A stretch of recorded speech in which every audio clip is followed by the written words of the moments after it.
Bienvenue dans la checklist du candidat. Dans ce podcast, notre objectif est de vous aider, candidats ou futurs candidats à l'embauche, à passer vos entretiens de recrutement dans les meilleures conditions. Simple, court et efficace. Tous nos conseils en 5 minutes pour y aller serein. Aujourd'hui, focus sur un incontournable en entretien d'embauche. Donner au recruteur ses 3 qualités et ses 3 défauts.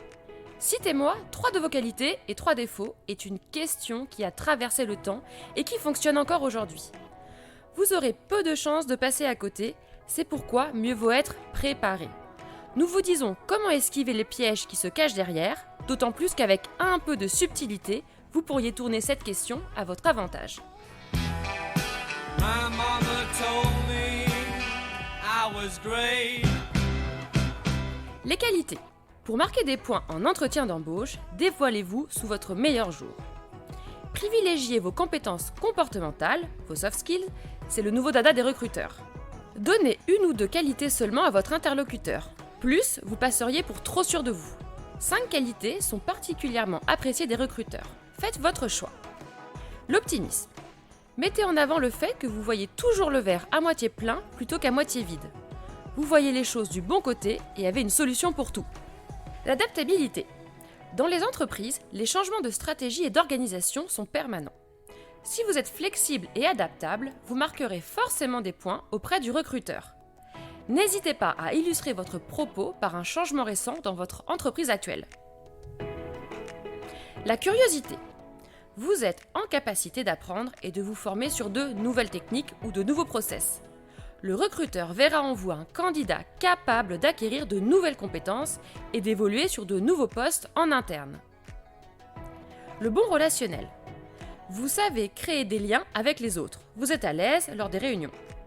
Sur certains postes qui nécessitent de travailler en mode projet, c'est une qualité clé. Idem si vous visez des fonctions managériales. La conviction. Un convaincu est convaincant. Un recruteur rassuré aura envie de vous embaucher. Montrez que vous aimez ce que vous faites et que vous maîtrisez parfaitement votre sujet. Petite astuce. Servez-vous de ce que votre entourage, vos pairs, votre équipe ou votre manager par exemple, dit de vous. Cela montrera aussi que vous êtes attentif au feedback des autres. Je te donne toutes mes différences, tous ces défauts qui sont autant de chances. Les défauts. Existent les défauts qui sont en fait des qualités déguisées. Du genre, je suis trop perfectionniste ou je suis trop dynamique. C'est vu et revu par les recruteurs. Alors, lesquels peut-on avouer ? Je suis ambitieux. Pour un recruteur, avoir de l'ambition est plutôt positif. Il démontre la capacité du candidat à avoir confiance en soi et à vouloir performer sur le long terme. À condition bien sûr de ne pas vouloir tuer père et mère pour satisfaire cette ambition. Je suis impatient. Le candidat impatient aura tendance à exécuter rapidement ses tâches et trouvera rapidement des solutions, quitte à se tromper parfois. Mais l'échec n'est pas une fin en soi et peut être transformé en levier de réussite. J'ai un fort caractère. Cette notion suggère que vous saurez prendre le leadership d'un projet et ou d'une équipe, ou que vous vous imposerez et ne lâcherez pas facilement l'affaire. En entretien, associez ce défaut au courage et à la prise de risque, 2 vertus très appréciées. Je suis gourmand. Exprimer ses défauts avec un peu d'humour peut être judicieux. La cuisine rassemble bon nombre de Français et évoquer sa gourmandise est un moyen habile de faire part de son appétit pour des projets nouveaux et différents.